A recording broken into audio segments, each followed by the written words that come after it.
शैलपुत्री च द्वितीयम् ब्रह्मचारिणीम्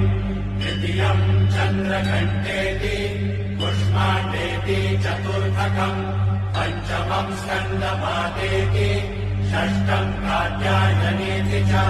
सप्तमम् कालरात्रीति महागौरीति चाष्टमम्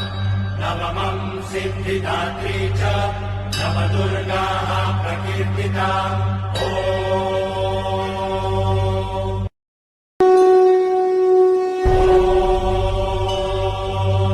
प्रथमम् शैलपुत्री च